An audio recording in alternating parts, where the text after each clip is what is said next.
ಇಂದು ನಾವು ಕೃಷ್ಣದೇವರಾಯನ ಜೀವನ ಮತ್ತು ಆತನ ಸೈನಿಕ ಸಾಧನೆಗಳ ಬಗ್ಗೆ ತಿಳಿದುಕೊಳ್ಳೋಣ. ವಿಜಯನಗರ ಸಾಮ್ರಾಜ್ಯವು 1336 ಏಪ್ರಿಲ್ 18ರಂದು ಅಸ್ತಿತ್ವಕ್ಕೆ ಬಂದಿತು. ಈ ವಿಜಯನಗರ ಸಾಮ್ರಾಜ್ಯದ ಅತ್ಯಂತ ಶ್ರೇಷ್ಠ ಅರಸ ಕೃಷ್ಣದೇವರಾಯ. ಈತನು 1509ರಿಂದ 1529ರವರೆಗೆ ಆಳ್ವಿಕೆ ಮಾಡಿದನು. ಈತನ ರಾಜಧಾನಿ ಹಂಪಿಯಾಗಿತ್ತು. ನೆಕ್ಸ್ಟ್ ಟೈಟ್ಲು ಆರಂಭದ ಜೀವನ. ಕಾಲಾವಧಿ 1509ರಿಂದ 1529. ತಂದೆ ನರಸನಾಯಕ, ತಾಯಿ ನಾಗಲಾಂಬಿಕಾ, ಮಂತ್ರಿ ಸಾಳ್ವತಿಮ್ಮರಸ. ಕೃಷ್ಣದೇವರಾಯನ ಕೃತಿಗಳು ಅಮುಕ್ತ ಮೌಲ್ಯ,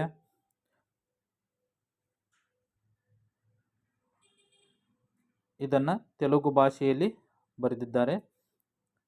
ಜಾಂಬವತಿ ಕಲ್ಯಾಣ, ಇದನ್ನು ಸಂಸ್ಕೃತ ಭಾಷೆಯಲ್ಲಿ ಬರೆದಿದ್ದಾರೆ. ನಂತರ ಟೈಟ್ಲು ಸಿಂಹಾಸನಾರೋಹಣ.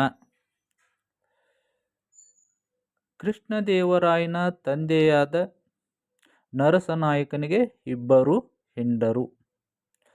ಮೊದಲನೆಯ ಹೆಂಡತಿ ತಿಪ್ಪಾಂಬ, ಎರಡನೆಯ ಹೆಂಡತಿ ನಾಗಲಾಂಬಿಕಾ.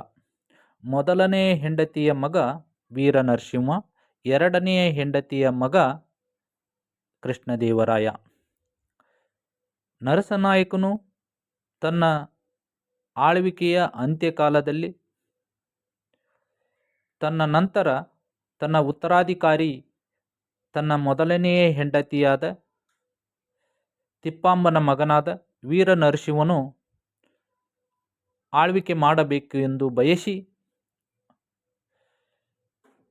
ತನ್ನ ಇನ್ನೊಬ್ಬ ಹೆಂಡತಿಯಾದ ನಾಗಲಾಂಬಿಕನ ಮಗನಾದ ಕೃಷ್ಣದೇವರಾಯನು ಇದಕ್ಕೆ ಅಡ್ಡಿ ಆಗಬಾರದೆಂದು ಬಯಸಿ ಕೃಷ್ಣದೇವರಾಯನ ಕಣ್ಣುಗಳನ್ನು ಕಿತ್ತುಕೊಂಡು ಬರುವಂತೆ ತನ್ನ ಮಂತ್ರಿಯಾದ ಸಾಳ್ವತಿಮ್ಮರಸನಿಗೆ ಹೇಳುತ್ತಾನೆ.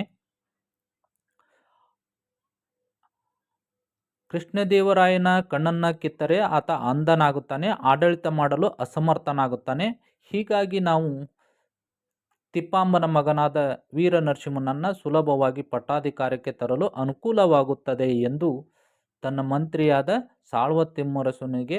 ತಿಮ್ಮರಸನಿಗೆ ಹೇಳಿ ಕೃಷ್ಣದೇವರಾಯನ ಕಣ್ಣುಗಳನ್ನು ತರಲು ಹೇಳುತ್ತಾನೆ.